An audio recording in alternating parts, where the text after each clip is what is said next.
नमस्कार मित्रांनो, डॉक्टर राकेश सुरम. आज अकाउंटिंग कन्सेप्ट मध्ये आपण सर्वात पहिली accounting concept business entity concept याचा अभ्यास करणार आहोत. तर बिझनेस एंटिटी या शब्दाचा नेमका अर्थ काय? Entity is an organisation. Entity म्हणजे एखादी संस्था, एखादी कंपनी, एखादं युनिट, ऑर्गनायझेशन, कंपनी, त्याला आपण एंटिटी असं म्हणू शकतो. तर बिझनेस एंटिटी ही कन्सेप्ट प्रत्येक प्रकारच्या व्यवसायाला, कंपन्यांना लागू पडत असते आणि प्रत्येक कंपन्यांना या कन्सेप्टचा आधार घेऊनच आपल्या कंपनीचे हिशोब मांडायचे असतात, लिहायचे असतात, जतन करून ठेवायचे असतात. तर बिझनेस एंटिटी कन्सेप्ट म्हणजे काय?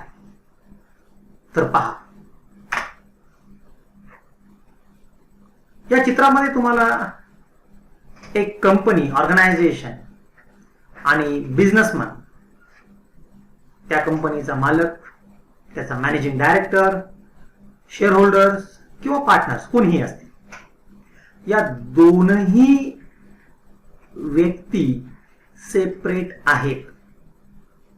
कारण व्यवसाय संस्था हे एक कृत्रिम व्यक्ती आहे, आर्टिफिशियल पर्सन, म्हणजे which is created by law, कायद्याने निर्माण केलेली व्यक्ती, आणि नैसर्गिक व्यक्ती म्हणजे त्या कंपनीचे मालक, बिझनेसमॅन.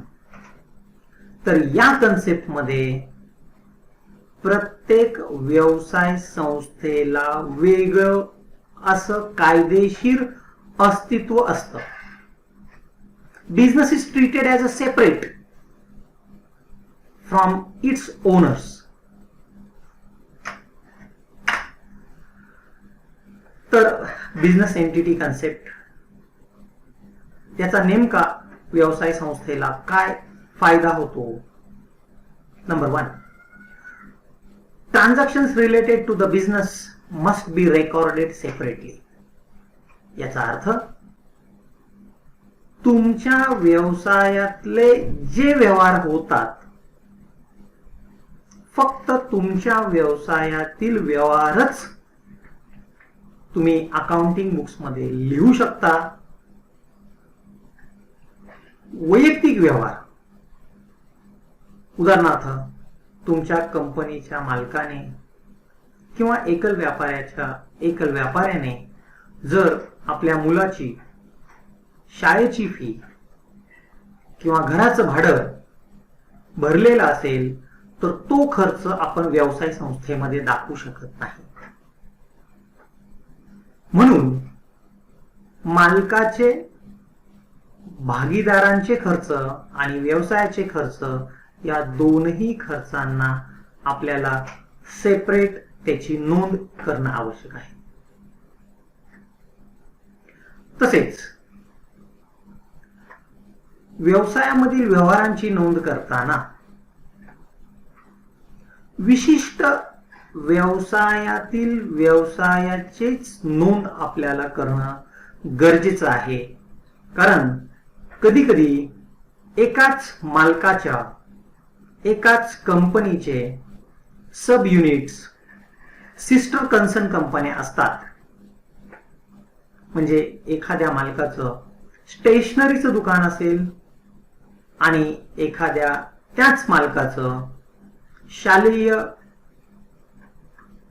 खेळणी विक्रीचं वेगळ्या ठिकाणी व्यवसाय असेल, तर दोनही व्यवसायातील व्यवहार आपण एकत्र नोंदवू नये.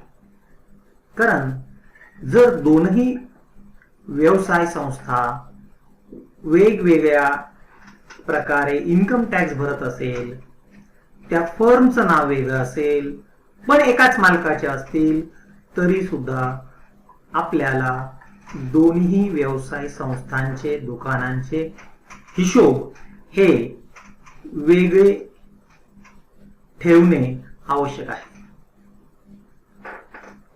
द इव्हेंट्स, या ठिकाणी इव्हेंट्स म्हणजे तुमच्या व्यवसाय संस्थेतील व्यवहार, झालेल्या घटना. The events that affects anyone else other than business entity are not relevant and are therefore not included in the accounting records of the business.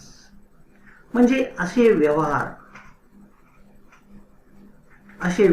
which affects anyone else other than the business entity, आपल्या व्यवसाय संस्थेवर जर त्या व्यवहाराचे कोणतेही परिणाम होत नसेल तर ते व्यवहार आपल्या व्यवसाय संस्थेमध्ये समाविष्ट करू नये आणि नोंदवू नये. आता प्रत्यक्षात या बिझनेस एंटिटी कन्सेप्टचा वापर व्यापारी कंपन्या कशा पद्धतीने करतात आपण ते पाहू. ही जी कन्सेप्ट आहे बिझनेस एंटिटी कन्सेप्ट, ही व्यवसायातील व्यवहार नोंदण्यासाठी फार महत्वाची आहे. जर या संज्ञेचा अभाव, या संज्ञेचा वापर तुमच्या कंपनीने केला नसेल तर त्या व्यवसायाची जी वार्षिक पत्रके आहेत, नफा तोटा पत्रक, ताळेबंद, याला जास्त किंमत राहणार नाही. The business entity concept of the accounting is applicable कुणासाठी आहे? कोणत्याही प्रकारच्या व्यवसाय संस्था असेल, मग ते एकल व्यापारी असेल, भागीदारी संस्था असेल किंवा संयुक्त भांडवली संस्था असेल, कोणत्याही प्रकारच्या व्यवसाय संस्थेला बिझनेस एंटिटी कन्सेप्ट लागू असणार आहे. या कन्सेप्टचा अर्थ साधा आणि सोपा, फक्त व्यवसाय आणि फक्त तोच व्यवसाय, त्याच व्यवसायाचे व्यवहार आपल्याला नोंदवायचे आहेत. इतर व्यवसायांचे व्यवहार आपल्याला त्या पर्टिक्युलर व्यवसायाच्या हिशोब पुस्तकामध्ये नोंदवायचे आहेत. म्हणजे प्रत्येक कंपनी किंवा व्यवसाय त्याला एक सेपरेट लीगल एक्झिस्टन्स, अस्तित्व असं असतं. आता याचं महत्व आपण पाहूया. Number 1, the business entity concept is essential to separately measure the performance of a particular business organization in terms of profitability.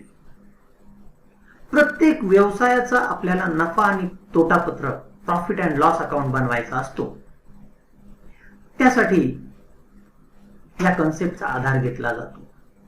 जर इतर कंपन्या किंवा मालकाचे खर्च जर या ठिकाणी नोंदवले तर तुमच्या त्या व्यवसायाचा नफा हा ॲक्युरेट येणार नाही. Number 2, it helps in assessing the financial position of each and every business separately. जर प्रत्येक व्यवसायाचे हिशोब हे वेगवेगळे नोंदवत असेल तर प्रत्येक व्यवसायाचं फिनान्शियल पोझिशन, त्याचं बॅलन्स शीट, त्याचं ताळेबंद पत्रक, त्याचे असेट्स आणि लायबिलिटीज हे आपल्याला योग्य पद्धतीने मापन करता येते. It is difficult to impossible to audit the records of the business if they are intertwined with those of different entities. दोन विविध कंपन्यांचे जर हिशोब एकत्र केले तर त्याचं ऑडिट करणंही, लेखा परीक्षण करणंही अवघड जाईल. या कन्सेप्टला अनुसरूनच प्रत्येक व्यवसाय संस्था यांना त्या त्या संस्थेच्या नावाने आयकर भरावा लागतो. म्हणजे each and every business organization is assessed to the tax separately. The employment of this business entity concept is very important,